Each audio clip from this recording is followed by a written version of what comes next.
ये तुम क्या बोल रही हो? अगले महीने परीक्षा है? हाँ ठीक है, अगले महीने परीक्षा है। मैं शादी नहीं करना चाहती थी। मैंने बोला था मम्मी को कि मुझे पहले परीक्षा देने दो, मुझे बैंक मैनेजर बनना है, उसके बाद मैं शादी करूंगी। और मम्मी पापा ने लड़का अच्छा है, शादी करवा दी। अब पता नहीं सासू माँ मुझे परीक्षा के लिए मायके जाने देगी या नहीं। यहाँ रहूंगी तो घर के काम ही खत्म नहीं होते। मैं कब पढ़ूंगी और कब परीक्षा की तैयारी करूंगी? पता नहीं सासू माँ मुझे भेजेगी कि नहीं, पूछना पड़ेगा।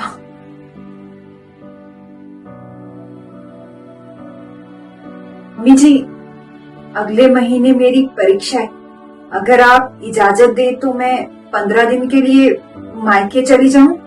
बहू, तू मायके से पूरी पढ़ाई करके ही आती, और यूं पढ़ाई का नाम लेकर मायके जाना ये अच्छी बात नहीं है। और तुम यहाँ रहकर भी तो पढ़ाई कर सकती हो। मम्मी जी, मेरे मायके से ना मेरा ऑफिस नजदीक है तो टाइम बच जाएगा, मैं परीक्षा की तैयारी कर लूंगी। यहाँ से मेरा ऑफिस बहुत दूर है, टाइम नहीं बचता जिससे मैं परीक्षा की तैयारी नहीं कर सकती। और फिर घर आओ, घर का काम करो, शाम का खाना बनाओ, फिर सुबह का देखो, लंच बनाओ, टाइम नहीं बचता तो मैं परीक्षा की तैयारी कैसे करूंगी?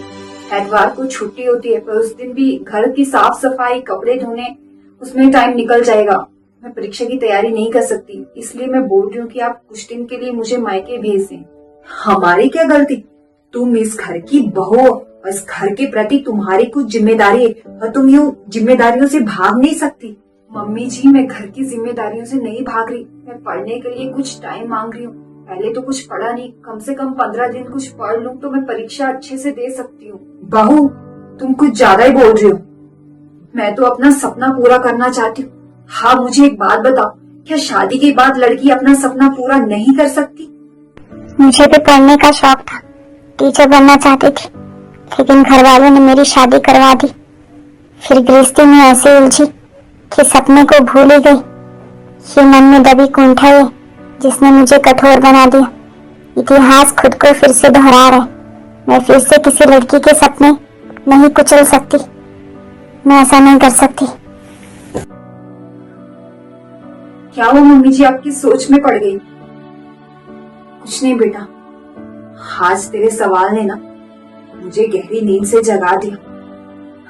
बहू, तू परीक्षा देगी, जरूर देगी, पर मायके में रहकर नहीं, यहीं रहकर। तुम ना अपनी परीक्षा पर ध्यान दो, घर का सारा काम मैं और माया संभालेंगे, तुम बस अपनी परीक्षा पर ध्यान दो, ठीक है? थैंक यू मम्मी जी।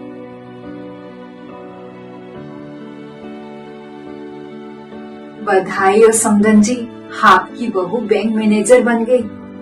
धन्यवाद समधन जी, पर ये सब बहू की मेहनत का फल है। हाँ, बिल्कुल सही बोल रहे। प्रिया ने मुझे बताया था कि कैसे परीक्षा के दौरान आपने उसे सारे घर के काम छुड़वाकर सिर्फ पढ़ने को कहा था, और उसके खान पीन का भी कितना ध्यान रखा था। आपने उसका कितना सहयोग किया। सच में प्रिया बहुत लकी है जो उसको आप जैसी सासू माँ मिली। मैं जो कर सकती थी मैंने किया, बाकी बहू की मेहनत का फल है जो उसे मिलना ही था। मम्मी जी, आपको पता है बाहर सब मेरे स्वागत के लिए फूलों की माला लेकर खड़े हुए हैं। बहू, अब तो तुम बैंक मैनेजर बन गई हो तो तुम्हारा स्वागत सब फूलों से ही करेंगे ना? मम्मी जी, अगर बैंक मैनेजर का स्वागत ऐसे किया जाता है तो बैंक मैनेजर बनाने वाले का स्वागत भी ऐसे ही करना चाहिए। क्यों माँ, मैं सही बोल रही हूँ ना? हाँ समधन जी, प्रिया बिल्कुल सही बोल रही है। Thank you mummy ji.